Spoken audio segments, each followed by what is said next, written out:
Alexandros, el hijo del sueño. Novela de Valerio Massimo Manfredi. Capítulo 40. Al día siguiente, Eumenes anunció a Alejandro que la tumba de su padre estaba lista y que podía celebrarse el funeral. En realidad, solo la primera parte del gran sepulcro había sido completada, en un tiempo increíblemente rápido. Estaba prevista además una segunda cámara en la que serían depositados otros objetos preciosos que acompañarían al gran soberano en el más allá. Filipo fue dispuesto en la hoguera por sus soldados, espléndidamente ataviado y con una corona de hojas de encina en la cabeza. 2 batallones de la Falange y un escuadrón de los Hetairoi a caballo le rindieron honores. La pira fue apagada con vino puro. Las cenizas y los huesos fueron envueltos en un paño de púrpura y oro en forma de clami de Macedonia y depositados en una caja de oro macizo con los pies como zarpas de león y la estrella arqueada de 16 puntas en la tapa. En el interior de la tumba fueron colocados la coraza, de hierro, cuero y oro, que el rey había llevado en el asedio de Potidea, las 2 grebas de bronce, la aljaba de oro, el escudo de gala de madera revestido de chapa de oro y con una escena dionisíaca de sátiros y ménades en su centro, esculpida en marfil. Las armas, la espada y la punta de la lanza fueron arrojadas al fuego del altar y acto seguido dobladas ritualmente para que no pudieran ser usadas nunca más. Alejandro depositó sus presentes personales, una magnífica jarra de plata maciza con el asa adornada con una cabeza barbuda de sátiro y una copa de plata de 2 asas de tan maravillosa belleza y ligereza que parecía no pesar nada. La entrada del sepulcro fue cerrada con una gran puerta de mármol de 2 hojas, flanqueada por 2 semicolumnas dóricas que reproducían el acceso del palacio real de Egas. Un artista de Bizancio había pintado en la franja del arquitrabe una maravillosa escena de caza. La reina Olimpia no presenció el rito fúnebre porque no deseaba depositar ningún presente sobre la pira o la tumba de su esposo, y por no encontrarse con Eurídice. Alejandro lloró cuando los soldados cerraron la gran puerta de mármol. Había amado a su padre y sentía que detrás de aquellas hojas quedaba sepultada para siempre su juventud. Eurídice se dejó morir de hambre junto a la pequeña Europa, y de nada sirvieron los cuidados del médico Filipo, que recurrió a todos sus conocimientos. También para ella, Alejandro levantó una tumba suntuosa e hizo poner en su interior el trono de mármol que su padre usaba para administrar justicia bajo la encina de Egas. Hermosísimo, adornado con grifos y esfinges de oro, con una maravillosa cuadriga pintada en el respaldo. Una vez cumplidos sus deberes, con el ánimo henchido de tristeza, Alejandro, ahora rey, regresó a Pela.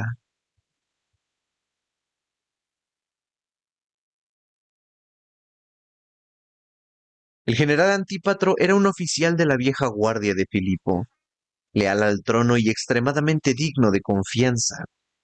Alejandro le había conferido el encargo de llevar a cabo la misión de Hecateo en Asia ante Parmenio y Átalo, y esperaba con ansiedad el resultado. Sabía que los bárbaros del norte, tribalos e ilirios, recientemente sometidos por su padre, podrían levantarse en una insurrección de un momento a otro. Se daba cuenta de que los griegos habían aceptado las cláusulas de la paz de Corinto únicamente tras la matanza de Queronea, y que todos sus enemigos, en primer lugar Demóstenes, seguían vivos y en plena actividad. Por último, consideraba que Átalo y Parmenio controlaban los estrechos y estaban a la cabeza de un fuerte cuerpo expedicionario de 15.000 hombres. Y por si fuera poco, había llegado la noticia de que los agentes persas estaban estableciendo contactos en Atenas con el partido antimacedonio y ofrecían una importante financiación en oro al objeto de fomentar una sublevación.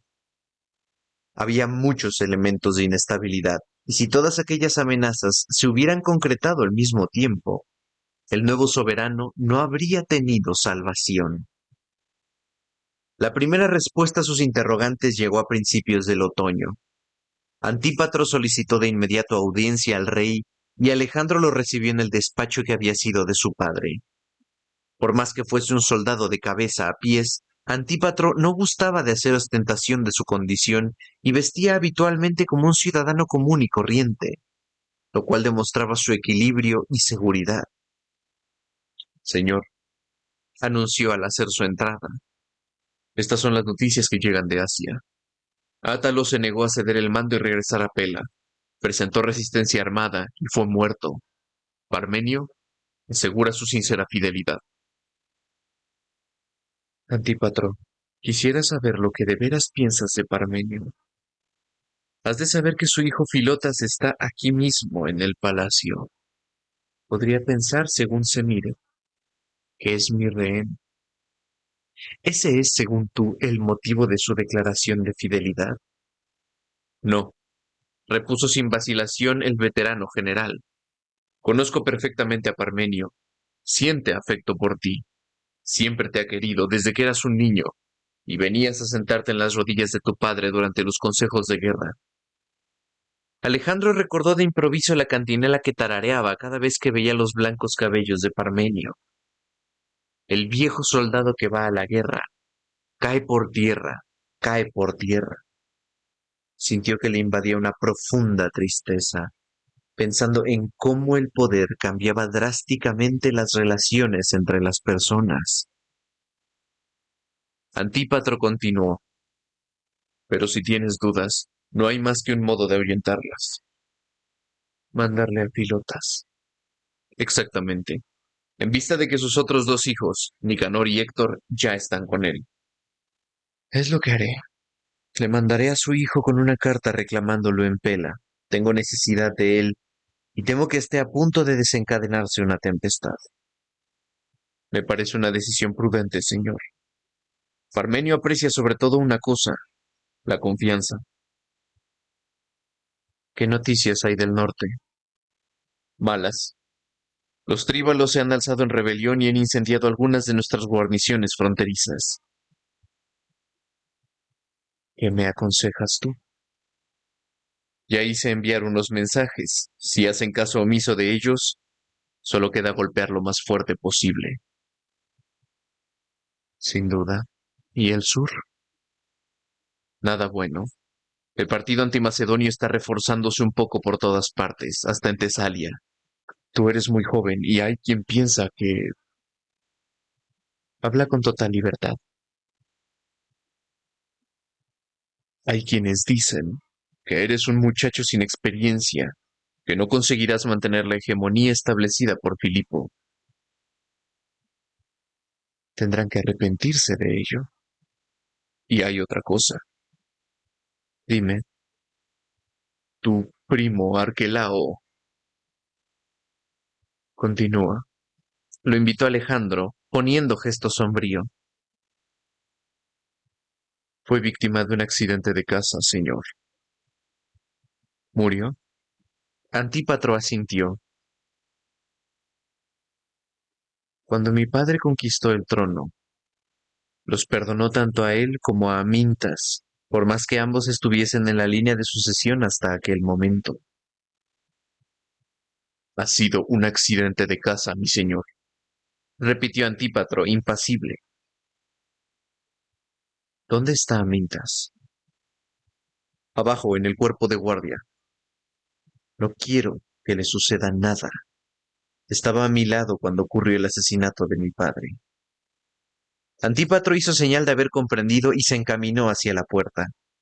Alejandro se levantó y se puso delante del gran mapa de Aristóteles que había querido hacer colgar en su despacho.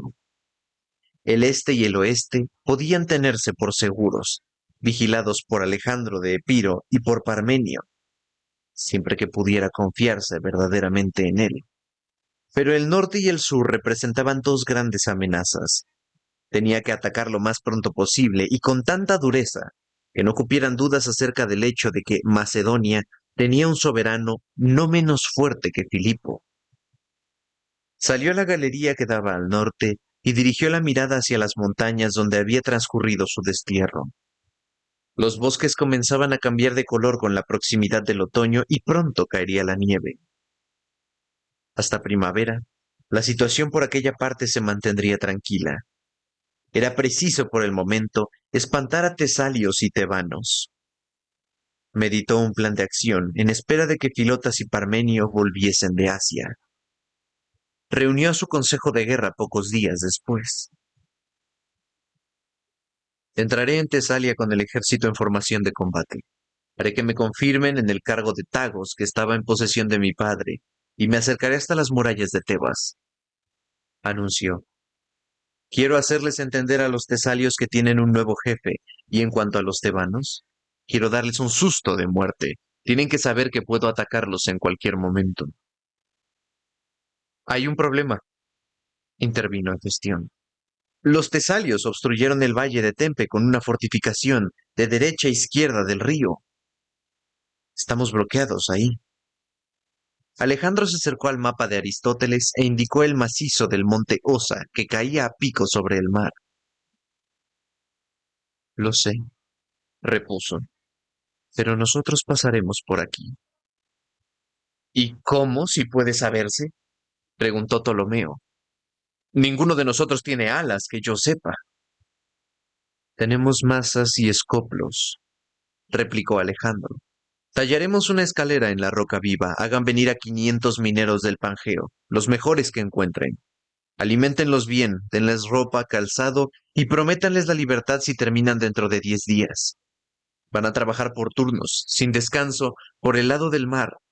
Los tesalios no podrán verlos. ¿Estás hablando en serio? Preguntó Seleuco. No debe bromearse nunca durante los consejos de guerra. O vámonos. Todos los presentes se miraron estupefactos. Era evidente que ningún obstáculo, ninguna barrera humana o divina detendría jamás a Alejandro.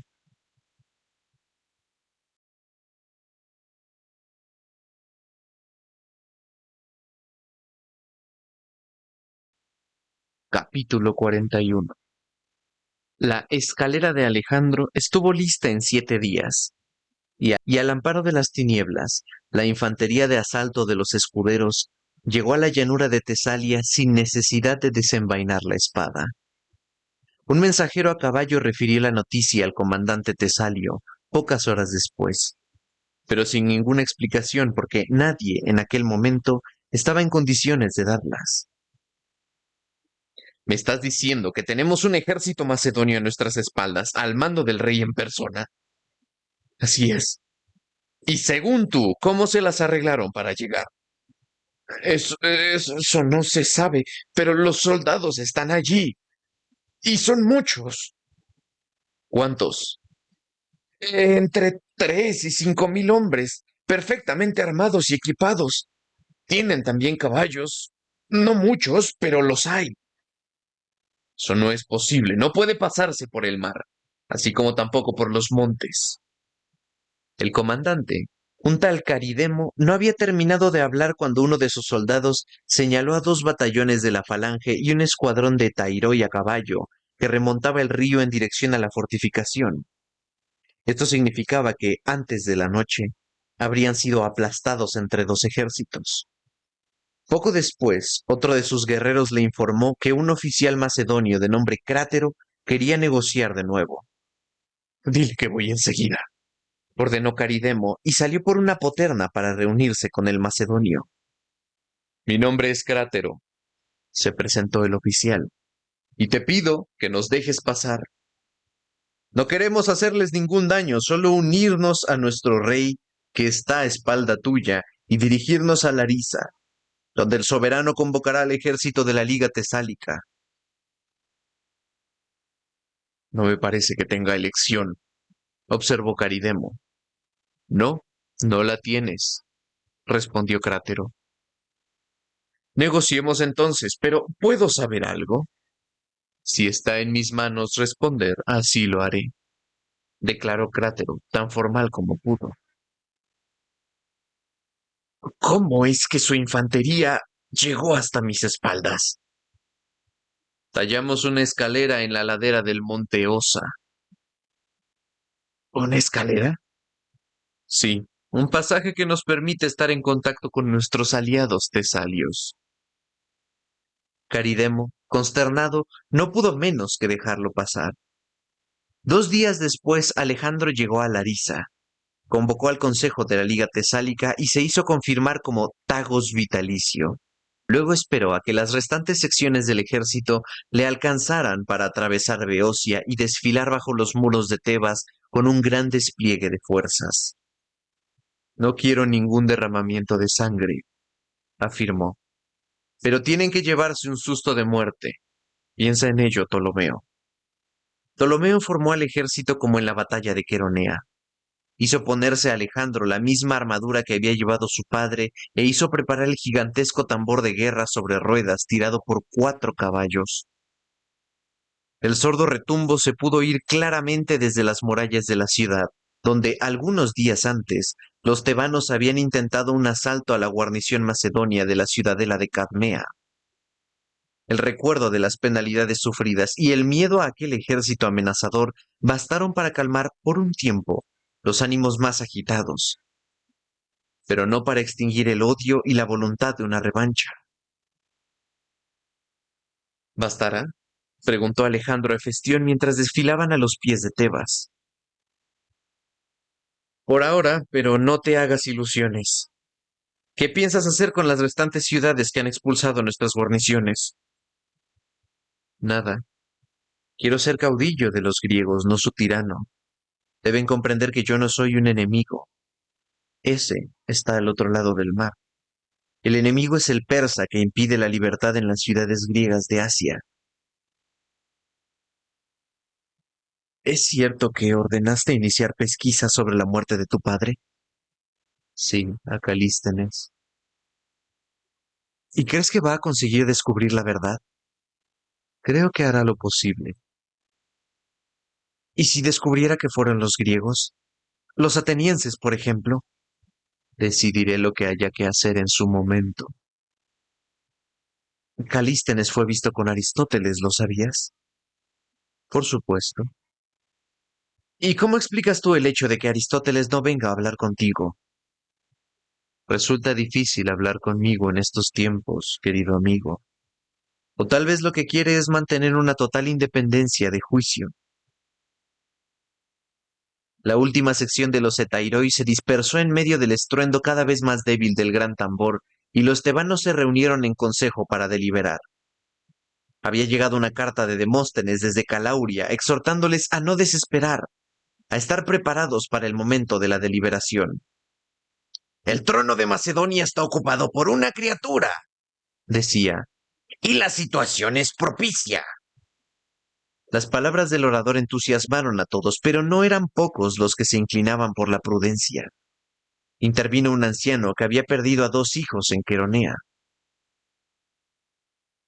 Esa criatura, como la llama Demóstenes, reconquistó Tesalia en 3 días sin desenvainar ni una sola espada. Y nos dirigió un mensaje muy preciso. Con este desfile bajo nuestras murallas, yo lo escucharía. Pero las voces airadas que se alzaban de varias partes ahogaban aquella invitación de la cordura, y los tebanos se prepararon para levantarse en armas, no bien se presentase la ocasión. Alejandro llegó a Corinto sin mayores problemas. Convocó al Consejo de la Liga Panhelénica y pidió ser confirmado como general de todos los ejércitos confederados. Cada uno de los estados será libre de gobernarse como prefiera y no se ejercerá ninguna interferencia en sus regulaciones internas ni sus leyes, proclamó desde el sitial que había sido de su padre. La única finalidad de la liga es la de liberar a los griegos de Asia, del yugo de los persas, y mantener entre los griegos de la península una paz duradera. Todos los delegados firmaron la moción a excepción de los espartanos, que tampoco se habían adherido al plan de Filipo. Estamos acostumbrados desde siempre a guiar a los griegos, no a ser guiados, declaró un espartano Alejandro. Lo siento, replicó el rey, porque los espartanos son magníficos guerreros. En la actualidad, sin embargo, los macedonios son el pueblo más poderoso entre los griegos y es justo que tengamos la guía y la hegemonía. Pero habló con cierta amargura porque recordaba cuál había sido el valor lacedemonio en la batalla de las Termópilas y en Platea. También se daba cuenta de que ninguna potencia estaba en condiciones de resistir el desgaste del tiempo. Solo la gloria de quien ha vivido con honor crece con el paso de los años.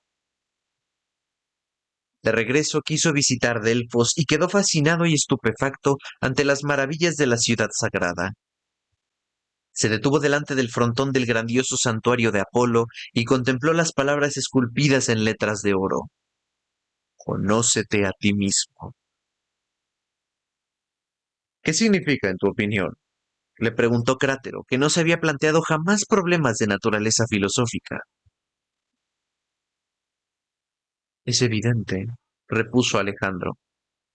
Conocerse a uno mismo es la tarea más difícil, porque pone en juego directamente nuestra racionalidad, pero también nuestros miedos y pasiones. Si uno consigue conocerse a fondo a sí mismo, sabrá comprender a los demás y la realidad que los rodea. Observaron la larga procesión de fieles procedentes de todas partes que llevaban ofrendas y pedían una respuesta al Dios. No había lugar en el mundo donde viviesen griegos que no tuvieran allí algún representante. ¿Crees que el oráculo dice la verdad? Preguntó Ptolomeo. Tengo aún en los oídos la respuesta que le dio mi padre. Fue una respuesta ambigua, rebatió Hefestión. Pero al final verdadera, replicó Alejandro.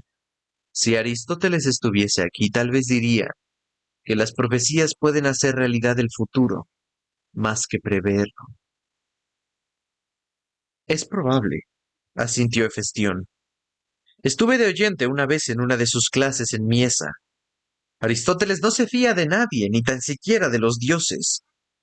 Tan solo confía en su mente.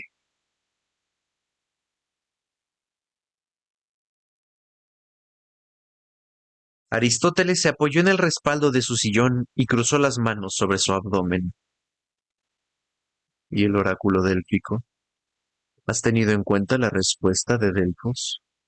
También sobre ella pueden recaer las sospechas. Recuerda que un oráculo vive de su propia credibilidad.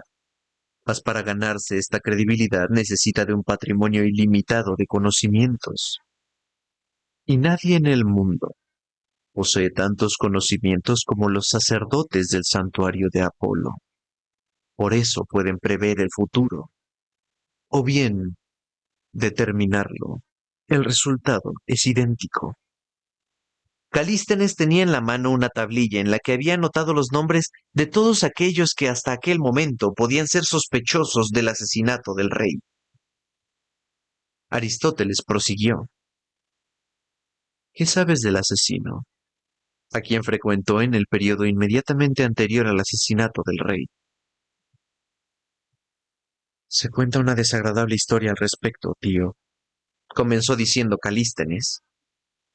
Una historia en la que Átalo, el padre de Eurídice, se halla profundamente implicado. Digamos que está metido hasta el cuello. Y Átalo ha sido asesinado. Exacto. Y también Eurídice está muerta. En efecto, Alejandro les hizo construir una tumba suntuosa.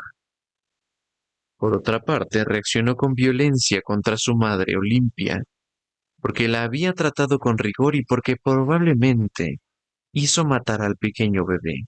Eso exculparía a Alejandro, pero al mismo tiempo lo favorece en la sucesión. ¿Sospechas de él? No, porque lo conozco. Pero a veces el saber o el sospechar un hecho criminal sin hacer demasiado para impedirlo puede ser una forma de culpabilidad. El problema es que eran muchos los que tenían interés en dar muerte a Filipo.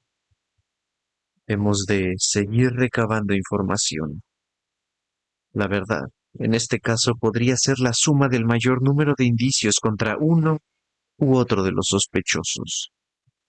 Sigue indagando sobre los hechos que implican a Átalo, y luego tenme informado. Pero hácelo también saber a Alejandro, es él quien te confió la investigación. ¿Debo contárselo todo? Todo. Y no pases por alto sus reacciones. ¿Puedo decirle que me estás ayudando? Por supuesto, concedió el filósofo. En primer lugar, porque eso le gustará. En segundo, porque ya lo sabe.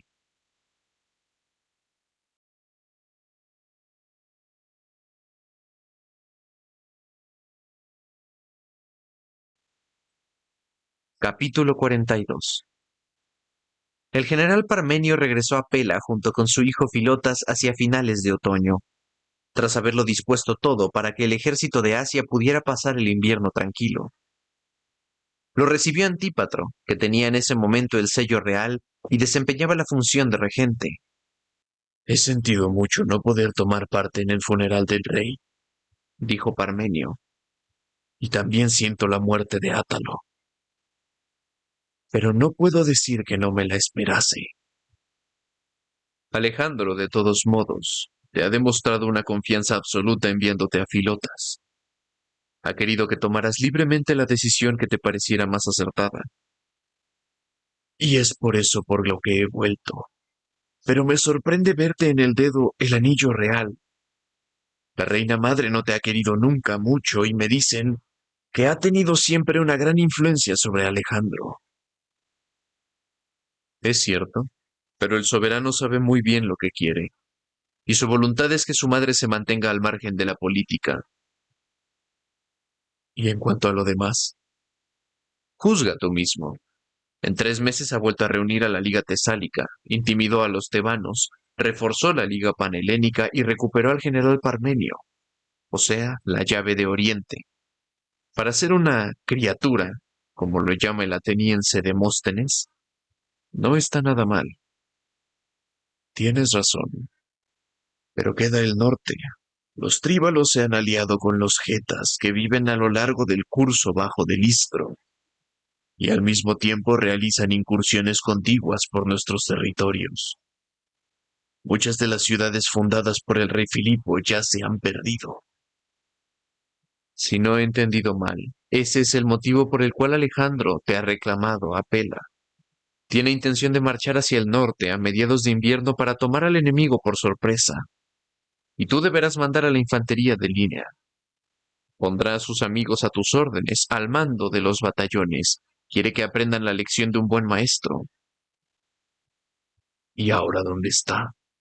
Preguntó Parmenio. Según las últimas noticias, está atravesando Tesalia, pero antes pasó por Delfos. Parmenio se ensombreció. ¿Fue a consultar al oráculo? Si así puede decirse. ¿Por qué? Los sacerdotes querían probablemente evitar que sucediese de nuevo lo que pasó con el rey Filipo, y le explicaron que la Pitia estaba indispuesta y no quería responder a sus preguntas, pero Alejandro la arrastró a fuerza hacia el trípode para obligarla a darle el vaticinio. Parmenio ponía ojos como platos, como si escuchase cosas imposibles de creer. En aquel momento la Pitia gritó fuera de sí. Pero es imposible resistirse a ti, muchacho. Entonces Alejandro se detuvo, impresionado por la frase, y dijo, como respuesta ya me sirve. Y se marchó. Parmenio sacudió la cabeza. Una buena frase, sí, digna de un gran actor. Y Alejandro lo es. O al menos también en esto ya lo verás. ¿Piensas que cree en los oráculos? Antípatro se pasó una mano por la hirsuta barba. Sí y no. En él conviven la racionalidad de Filipo y de Aristóteles y la naturaleza misteriosa, instintiva y bárbara de la madre. Pero vio caer a su padre como un toro delante del altar y en ese momento las palabras del vaticinio debieron de estallar como un trueno en su mente. No va a olvidarlas mientras viva. Caía la noche y los dos viejos guerreros fueron embargados por una imprevista, profunda melancolía. Sentía que su tiempo había periclitado con la muerte del rey Filipo, y sus días parecían haberse disuelto en la vorágine de llamas que había envuelto la pira del soberano muerto. Tal vez, de haber estado nosotros a su lado, murmuró de golpe Parmenio. No digas nada, amigo mío. Nadie puede impedir los designios del destino. Hemos de pensar únicamente en que nuestro rey habrá preparado a Alejandro como su sucesor, y cuanto nos queda de vida le pertenece.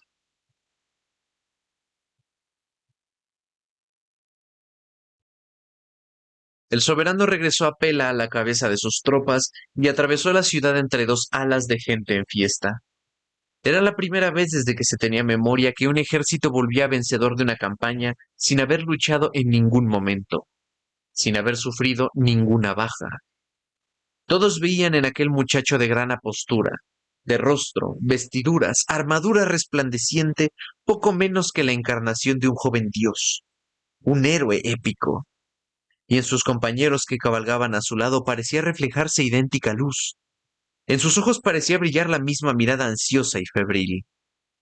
Antípatro fue a recibirlo para devolverle el sello y anunciarle que había llegado Parmenio. Llévame enseguida ante él, ordenó Alejandro.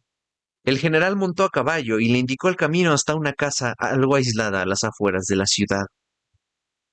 Parmenio bajó las escaleras con el corazón en un puño, tan pronto como le anunciaron que el rey había venido a verle, sin siquiera pararse en sus habitaciones de palacio. Cuando salió por la puerta se topó con él. Viejo valiente soldado, lo saludó Alejandro, abrazándolo. Gracias por haber vuelto. Señor, replicó Parmenio con un nudo en la garganta. La muerte de tu padre me ha causado un profundo dolor. Habría dado la vida por salvarlo de haber podido. Le habría hecho de escudo con mi cuerpo, habría... No pudo proseguir porque se le quebraba la voz. Lo sé, asintió Alejandro. Luego apoyó las manos sobre sus hombros, lo miró fijamente a los ojos y dijo, también yo. Parmenio bajó la mirada. Fue como un rayo, general, un plan organizado por una mente genial e inexorable. Había un gran estruendo y yo me hallaba delante con el rey Alejandro de Epiro. Eumenes gritó algo, pero no comprendí, no conseguí oír. Y cuando me di vuelta, me di cuenta de que estaba sucediendo algo, y él ya había caído de rodillas bañado en su propia sangre. Lo sé, señor, pero no hablemos de estas cosas tan tristes. Mañana me dirigiré a Egas. Ofreceré un sacrificio en el templo fúnebre y espero que me oiga. ¿Cuál es el motivo de su visita, mi señor? Quería verte e invitarte a cenar. Estaremos todos y expondré mis planes para el invierno. Lo que anuncie será nuestra última empresa en Europa. Luego marcharemos a Oriente hasta alcanzar el sol. Saltó sobre el caballo y se alejó al galope. Parmenio regresó a casa y llamó a su servidor. Prepárame el baño y mis mejores vestiduras, le ordenó. Esta noche iré a cenar al palacio del rey.